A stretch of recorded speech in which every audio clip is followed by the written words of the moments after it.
योगी राज बना यूपी में जंगल राज। विश्वनाथ पाल ने की पीड़ित परिवार से मुलाकात। जी हाँ दोस्तों, आपने बिल्कुल सही सुना। मैं हूं पराग महेंद्र। आप देखना शुरू कर चुके हैं नेशनल चौपाल। उन तमाम बड़ी खबरों को लेकर फिर एक बार आपके बीच हाजिर हो चुका हूं, जिन खबरों को इस देश का मनुवादी जातिवादी मीडिया आपके साथ साझा नहीं करता। उत्तर प्रदेश में योगी आदित्यनाथ की सरकार भारतीय जनता पार्टी की चल रही है, जिस सरकार को लेकर सबका साथ सबका विकास की बात बार बार योगी आदित्यनाथ के जरिए की जाती है। ये बात कही जा रही है कि जिस तरीके से उत्तर प्रदेश में कानून व्यवस्था लागू है, वो तमाम तरीके गुंडा प्रवृत्ति के लोग इस वक्त सबसे ज्यादा बड़े पैमाने पर अपने तमाम आपराधिक तत्वों पर लगाम लगा चुके हैं। लेकिन वास्तविकता में अगर देखा जाए तो ये देखने को मिलता है कि दिन दहाड़े जिस तरीके से पूरे उत्तर प्रदेश में जंगल राज गुंडा राज कायम है। बहुजन समाज पार्टी के उत्तर प्रदेश के प्रदेश अध्यक्ष विश्वनाथ पाल, इनके जरिए इस बात को कहा गया है कि यूपी में पूरी तरह जंगल राज कायम है और कानून व्यवस्था बेहाल है। उन्होंने आज जनपद अयोध्या में विधानसभा बीकापुर के ग्राम कदैला में पहुंचकर पिछले दिनों गांव में दबंगों द्वारा मौर्य समाज के बेटे श्री राम लगन मौर्य की जो दिन दहाड़े गोली मारकर हत्या कर दी गई थी, इस मामले में पीड़ित परिवार से मुलाकात की। इतना ही नहीं तो परिवार के सदस्यों से मिलकर शोक संवेदना व्यक्त की तथा उन्हें इस बात का भरोसा दिलाया कि इस दुख की घड़ी में बहुजन समाज पार्टी का परिवार उनके साथ पूरी मजबूती से खड़ा है। इस संबंध में उच्च प्रशासनिक अधिकारियों से वार्ता की गई। आरोपियों के विरुद्ध कठोर कानूनी कार्रवाई तथा पीड़ित परिवार को न्याय दिलाने की भी मांग बहुजन समाज पार्टी के उत्तर प्रदेश के प्रदेश अध्यक्ष विश्वनाथ पाल के जरिए हुई है। आपको बता दें कि दिन दहाड़े जिस तरीके से गोलियां चल रही है, आपराधिक तत्वों से ताल्लुकात रखने वाले लोग, इन्हें किसी भी तरीके का डर और भय नहीं है कि उत्तर प्रदेश की जो सरकार है, जो पुलिस है, उन पर कितना सख्त तरीके से कार्रवाई करेगी। सवाल यह है, क्या ये तमाम आपराधिक तत्वों से ताल्लुकात रखने वाले लोग भारतीय जनता पार्टी या फिर सरकार जो चल रही है इससे संरक्षित है? इन्हें ये पता है कि अगर हम इस तरीके की वारदात को अंजाम भी देते हैं तो हमें समय के मुताबिक बरी कर दिया जाएगा, और इसीलिए ये मामले उत्तर प्रदेश में रुकने थमने का नाम नहीं ले रहे। बहुजन समाज पार्टी के जरिए इस बात का विश्वास दिलाया गया है कि इस पूरी लड़ाई में बीएसपी का परिवार मजबूती से खड़ा है और न्यायिक तौर पर लड़ाई लड़ने के लिए बहुजन समाज पार्टी तत्पर रहेगी। इतना ही नहीं तो परिवार को इस बात का भी विश्वास दिलाया गया है कि इस पूरे के पूरे लड़ाई में उनके साथ है, और इतना ही नहीं तो जो अपराधी है उन तमाम अपराधियों को कठोर कानूनी कार्रवाई के तहत पीड़ित परिवार को न्याय भी दिलाने का काम किया जाएगा। इसके साथ साथ आपको बता दें कि उत्तर प्रदेश के बाराबंकी में एक सोशल मीडिया पर वीडियो वायरल होता हुआ दिखा दिया। एक छोटी सी बच्ची स्कूल के यूनिफॉर्म में इस बात की गुहार डीएम को लगा रही है कि उसके परिसर का, जो स्कूल के आसपास का जो क्षेत्र है और स्कूल से घर तक का जो रास्ता है वो टूटा पड़ा है, जिसमें पानी भरा हुआ है, और इस टूटे पड़े पानी भरे हुए सड़क को ठीक करने की बात इस छोटी सी बच्ची के जरिए कही जाती है।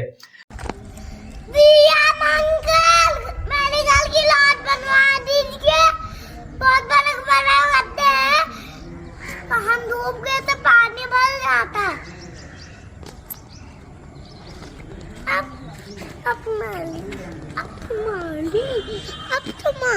इन्हें इस बच्ची के माध्यम से ये सवाल पूछा गया है कि डीएम अंकल, मेरे घर की रोड आप कब बनवाएंगे, पानी भर जाता है। बाराबंकी की छोटी बच्ची ने डीएम से रोड बनवाने की अपील की और वीडियो इस वक्त सोशल मीडिया पर वायरल है। आप जेन अल्फा की बात करते हैं, इस वक्त इतने छोटे छोटे बच्चे भी अपने आसपास में हो रहे इस तमाम तरीके की अव्यवस्था को लेकर लगातार सवाल निशान खड़े कर रहे हैं। इस वक्त सोशल मीडिया पर एक खबर सबसे ज्यादा चर्चाओं में है, जो खबर निकल कर आती है जिस देश के उन तमाम धन्ना सेठों पूंजीपतियों को लेकर जो एक थोड़े से पैसे के चलते किस तरीके से अपने बड़े से बड़ा जो कर्ज है वो भी माफ करवा लेते हैं, और ये मेहरबानी होती है सत्ताधारी पक्ष की। पिछले 2 साल में 2023 और 2024 में 9,323 किसानों ने आत्महत्या की। इस बात को डॉक्टर जितेंद्र मीना इनके जरिए कही गई है। उन्होंने कहा है कि अलग अलग अध्ययनों में कर्ज और आर्थिक संकट को किसान आत्महत्या के प्रमुख कारणों में बताया गया है। मैं कुछ पैसों, चंद पैसों को लेकर किसान कर्जे में डूब जाता है और वो आत्महत्या करता है। किसान लाखों के कर्ज में जान दे देता है और बड़े कर्जदार हजारों करोड़ का बोझ लेकर भी राहत पा जाते हैं। कर्ज वही है, कानून भी वही है, फिर भी राहत का तराजू अलग क्यों?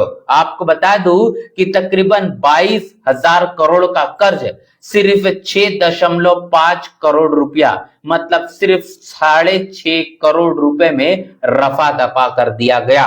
बैंकों के विरोध के बीच इस बिजनेसमैन को मिली बड़ी राहत। और इस राहत के पीछे का जो कारण है आखिर क्या है, यह आपको बता दें कि जी न्यूज को चलाने वाले सुभाष चंद्र, इनका जो कर्ज है वो तकरीबन 6.5 करोड़ रुपया उन्होंने देकर तकरीबन 22,000 करोड़ रुपए का जो कर्ज है वो रफा दफा कर दिया है।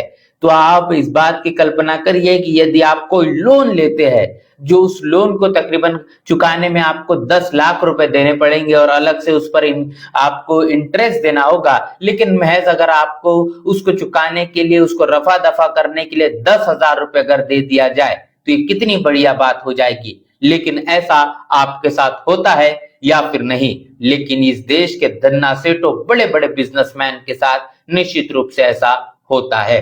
प्रकाश आंबेडकर वंचित बहुजन आघाड़ी के राष्ट्रीय अध्यक्ष, इनके जरिए कही गई है बात की भिमटे, चोर चमार, नीले कबूतर, भंगी, जूते पॉलिश करने वाले, ये कुछ गालियां हैं जो जातिवादी लोग सार्वजनिक रूप से ऑनलाइन दलितों को लगातार दे रहे हैं। अगर ब्राह्मणवादी और मनुवादियों को लगता है कि जातिवादी गालियां देकर तुम हमें चुप करा दोगे तो मेरी बात जरा ध्यान से सुन लो। उन्होंने कहा है कि जब भी तुम जहर उगलते हो तो हमें कमजोर नहीं कर रहे, बल्कि खुद की जातिवादी मानसिकता को आप लगातार बेनकाब कर रहे हैं। तुम्हारी गालियों से तुम्हारी ब्राह्मणवादी और मनुवादी सड़ी हुई सोच साफ झलकती है। और हर बार जब तुम बाबा साहब, आरक्षण और हमें गालियां देते हो तो तुम हमें ये याद दिलाते हो कि फुले शाह अम्बेडकर का आंदोलन कितना ज्यादा जरूरी है। और ये साफ है कि संविधान और आरक्षण के जरिए समानता है। एससी, एसटी और ओबीसी की तरक्की को ब्राह्मणवादी और मनुवादी बचा नहीं पा रहे, इसीलिए वो इस तरीके की उल जलूल बातों का बार बार इस्तेमाल कर रहे हैं। जब जब ब्राह्मणवादी और मनुवादी हमें गालियां दोगे, तब तब हम जय भीम बोलेंगे और जय संविधान बोलेंगे। जब जब मनुवादी अपने शब्दों से तमाम जातिवादी और अनेकों प्रकार के अपमानजनक शब्दों का इस्तेमाल करेंगे, तब तब हम जय भीम बोलेंगे, जय संविधान बोलेंगे। बात प्रकाश आंबेडकर के जरिए साझा की गई। उन्होंने कहा कि जब जब ब्राह्मणवादी, मनुवादी हमें नीचा दिखाने की कोशिश करोगे, तब तब हम शिक्षित होंगे, संगठित होंगे और आंदोलन करेंगे, जैसा बाबा साहब ने हमें सिखाया है। तुम्हारी घृणा और गंदी गालियां दुनिया को याद दिलाती है कि आज भी एससी, एसटी और ओबीसी के खिलाफ जातिवाद, जातिगत भेदभाव कितना गहरा है, सामाजिक न्याय कितना जरूरी है और ये एससी, एसटी और ओबीसी का आरक्षण भी कितना जरूरी है। देश के अंदर आपको बता दें कि आरक्षण को खत्म करने को लेकर के लहर है और उसके खिलाफ, उसके जवाब में प्रकाश आंबेडकर की ये तमाम बातें। इसके साथ साथ आपको बता दें कि हरियाणवी सिंगर अंकित बालियान को दिन दहाड़े गोली मारकर उनकी हत्या कर दी गई है। ये बेहद दुखद और चिंताजनक बात है, जहां पर भारतीय जनता पार्टी की हरियाणा में नायब सिंह सैनी की सरकार है। जिन प्रदेशों में खासतौर पर बीजेपी की सरकार है, वहां पर गुंडाराज, जंगलराज इस तरीके से चरम सीमा पर पहुंच चुका है जो रुकने और थमने का नाम नहीं ले रहा। शासन और प्रशासन का किसी भी तरीके से गुंडा प्रवृत्ति के लोगों में कोई डर और भय नजर नहीं आ रहा। इसके साथ साथ अगली खबर आपको रूबरू करूंगा, जहां पर सोशल मीडिया पर जो वीडियो काफी ज्यादा तमाम जंतर मंतर से वायरल हुए। 21 अगस्त को जंतर मंतर पर आंदोलन हुआ आरक्षण को खत्म करने को लेकर, आरक्षण को आर्थिक तौर पर लागू करने की बात को लेकर। हर्ष दुबे, रण बहादुर सिंह चौहान और मृत्युंजय पाठक और इनके पूरी टीम के साथ जो आंदोलन किया गया, इस आंदोलन के लेकर भारतीय जनता पार्टी के नेताओं के जरिए जो प्रतिक्रिया दी गई और जेपी नड्डा के माध्यम से इस बात को लेकर प्रतिक्रिया है कि 21 अगस्त को जो इस आंदोलन हुआ, इस क्रम में हम शीघ्र ही तमाम आंदोलनकारी से बात करेंगे। आंदोलन महज कुछ ही दिनों पहले शुरू हुआ, लेकिन इस आंदोलन को लेकर भारतीय जनता पार्टी के जरिए जो प्रतिक्रिया है एक के बाद लगातार नजर आ रही है। लेकिन दूसरी तरफ आपको देखना होगा कि नीट पेपर लीक की वजह से तकरीबन 20 से 25 छात्रों की जान चली गई, हजारों के सपने टूटे, हजारों लाखों लोगों ने आंदोलन किया, भूख हड़ताल की। अभी भी एफएमजी भूख हड़ताल पर बैठे हैं और अपनी मांगों को लेकर उनके साथ हो रहे भेदभाव के खिलाफ, लेकिन देश के स्वास्थ्य मंत्री जी के कानों में जू तक नहीं रहेंगी। लेकिन 21 तारीख को जो आंदोलन हुआ, 21 अगस्त को नड्डा जी की याद अच्छे से याद आ गई। 21 अगस्त नड्डा जी को अच्छे से याद है, कितने गैर जिम्मेदार और दोगले लोग हैं, ये बात तमाम यूजर्स के जरिए कही जा रही है। एक तरफ आंदोलन होता है जो तकरीबन महीना भर चलता है, लेकिन कुछ ही दिनों पहले जो आंदोलन आरक्षण को खत्म करने को लेकर शुरू होता है, उसको लेकर भारतीय जनता पार्टी के नेताओं के जरिए ऐसी प्रतिक्रियाएं देखने को मिलती है, यहाँ तक के प्रेस कॉन्फ्रेंस तक के हो जाती है उत्तर प्रदेश के उप मुख्यमंत्री के जरिए, और उन्होंने कहा है कि इसको हम केंद्र तक इस बात को पहुंचाने का काम करेंगे। इसीलिए बात कही जाती है कि आपके पास अगर सत्ता है तो सत्ता से जो चीजें संभव हो सकती है वो और बाकी तमाम चीजों से संभव नहीं हो पाएगी। जिन लोगों के जरिए आंदोलन किया गया, तमाम सवर्ण तबके से ताल्लुकात रखना लोग साफ तौर पर आप समझ पाएंगे, और उनके इस आंदोलन को सरकार ने कितनी ज्यादा जल्दी सुना है, क्योंकि उनके तमाम नेतृत्व करने वाले लोग सत्ता पक्ष में हैं। और ये बात साबित करते हैं कि इस देश के दलितों, आदिवासी और पिछड़ों को हुक्मरान बनने की जो बात माननीय कांशीराम साहब ने की थी, वो उस समय भी उतनी ज्यादा प्रासंगिक थी और वो आज भी है, क्योंकि आप सत्ता में होंगे तो आपकी बात जरूर सुनी जाएगी। इस पूरी की पूरी चर्चा बातचीत को लेकर आपकी राय, आपकी प्रतिक्रिया क्या है, लिखकर हमें कमेंट बॉक्स में जरूर बताएं। बने नेशनल चौपाल के साथ, मिलते हैं वीडियो में, तब तक के लिए जय भीम, जय भारत। बहुजन समाज की हर खबर पाने के लिए चैनल को सब्सक्राइब करें, लाइक करें, शेयर करें। नेशनल चौपाल को बचाने के लिए ज्वाइन बटन क्लिक करके चैनल की सदस्यता लें और चैनल को आर्थिक मदद करें।